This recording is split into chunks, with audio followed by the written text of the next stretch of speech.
taking advantage of this morning light. Beautiful light. Thankfully, I've chosen the day where there's no predicted rainfall. The sun is out most of the day. I'm just homing in on Troutbeck Tongue. I'm in the Troutbeck area, the Lake District today. Got the telephoto, so I've zoomed in, trying to make some shapes, moving around, getting the nice atmosphere in. You've got the light on Troutbeck Tongue, and you've also got light on my intended destination, which is Froswick and Ill Bell. It's going to be a good day today. Shooting in RAW, the Canon R6 Mark II, see what we can get. Later I will show you the location of where I shot one of my all-time favourite shots with a telephoto lens. So stay tuned.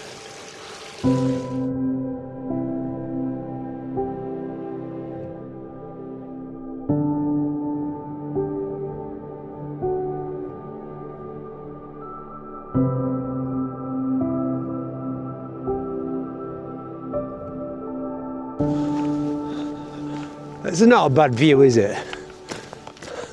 That's basically what I've been looking at as I've slowly walking up this path. Now, I mentioned at the start of the video that today I'm shooting in RAW. Do I always shoot in RAW? Well, no, I don't. If you follow my channel, you know that I often shoot using JPEG straight out of the camera, but that's for the GR3. I've got two camera systems, the Canon R6 Series 2, which I've got today, and also the GR3. Now, ever since I've been doing landscape photography, I'm sure you're the same, you've been programmed to think that you must use RAW at all times. But do you really need to? Before you comment, oh yeah, because it captures all the information, and then you've got more wider options really when it comes to post-processing. I understand all that. However, with both GR3 and the R6 and any modern camera system these days, they produce damn fine JPEGs. And if you just make sure that you choose the right profile, i.e. with the GR3, I use a high contrast black and white profile. Recently, a lower contrast, low key black and white option. And it produces, as I say, some really good JPEGs. And if you're like me, not really a fan of post-processing. I don't like to spend a lot of time in post-processing. I just like to get it right, you know, in camera. And if I don't get it right, starting out with exposure, then it's just a quick tweak. I often use presets in my post-processing. Yeah, I like to batch them all together into one session and just to ensure there's continuity. But do we really need to shoot RAW? For easy workflow, there's nothing wrong with them, in my case anyway. You may be different. You may be into, you know, you may have your own workflow where you've got to shoot RAW, and fair enough, but nah. I said that today, I am shooting RAW, but is that because I'm conditioned into shooting RAW? Maybe, maybe not. But I know when I get home and put them through post-process, as I said, I'll just opt for a preset and maybe tweaks, maybe crop here and there, and there we go. Let me know, what do you do? Shooting RAW only? Mix it up, JPEG. So you've got option RAW and JPEGs.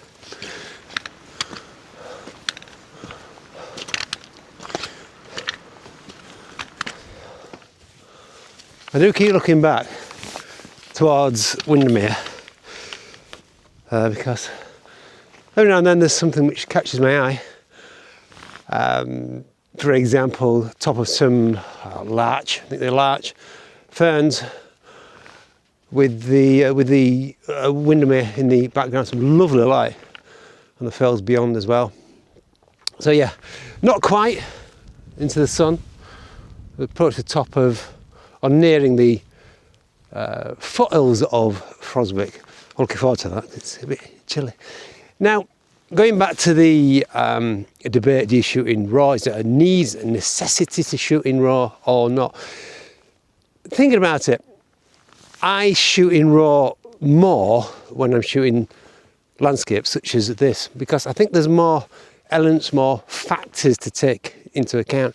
If I see something in front of me, I compose it as best as I can, but the final product, i.e. if I'm shooting JPEG, may not be quite what I envisage or what I want it to look like. Or if I had a RAW file, I can process it into something which is more aesthetically pleasing for me. So yeah, shooting in JPEG does have its limitations, and RAW gives me that, as I said before, options to... Ooh, you fell over. Sorry. There's advantages and disadvantages. More of an urban scene, I use JPEG because there's less factors to take into account for me. So yeah, there we go. Now, not quite at the location where I shot one of my all-time favourite shots, but not far off.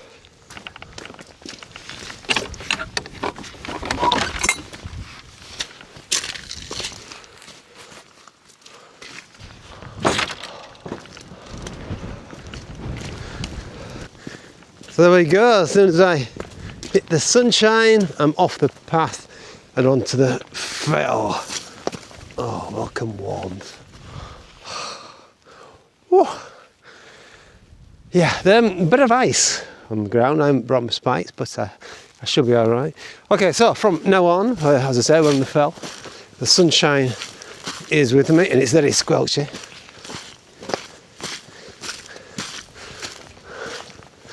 We'll see what we can find.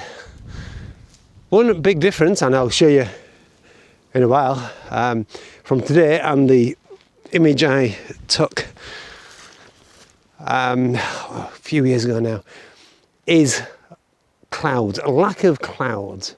It's more or less, is there any clouds?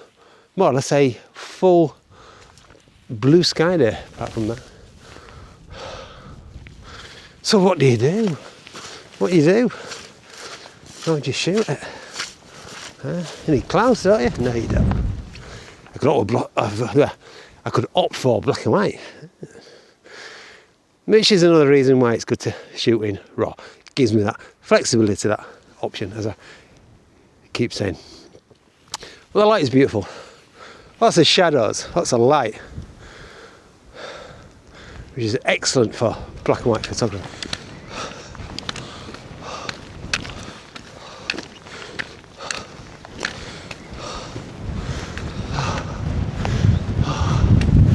Oh God. Oh. Wow. Be careful with that.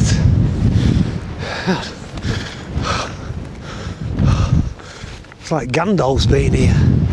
So we're at the top of York, which is one of three peaks basically on this walk. Forms part of the Kentmere Horseshoe. Oh. So we've got Hillburn and Froswick. It starts to dip down. Oh, wow.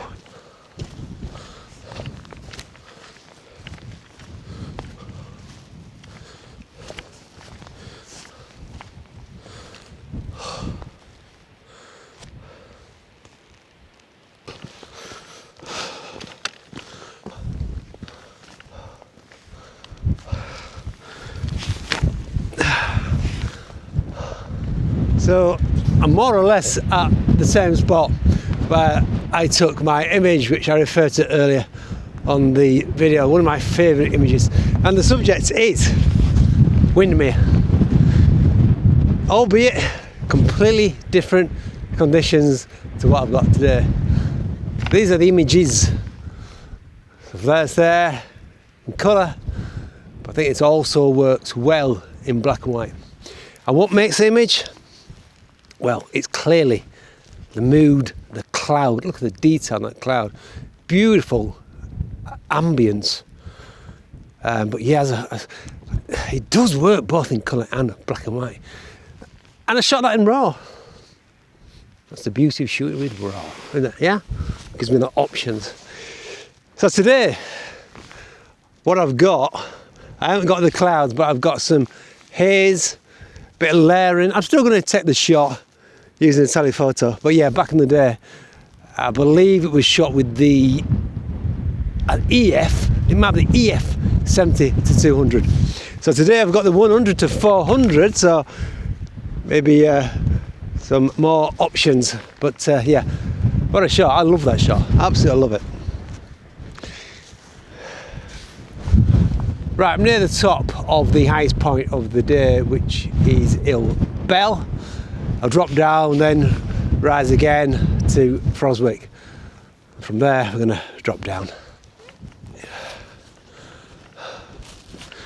There we go. The Twin Peaks of Ill Bell. Right, let's take some shots. I'm basically shooting towards the sun.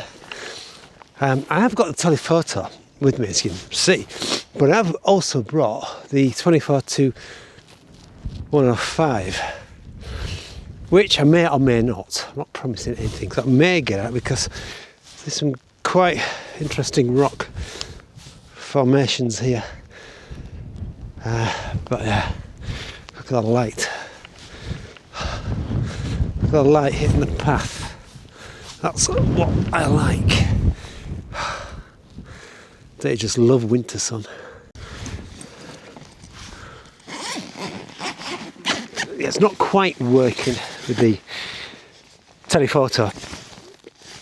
Very limited, very hazy, not getting much contrast and detail in the shot. So what I'm going to do, I'm going to switch over to the 24 to 105 because there's some lovely dusting of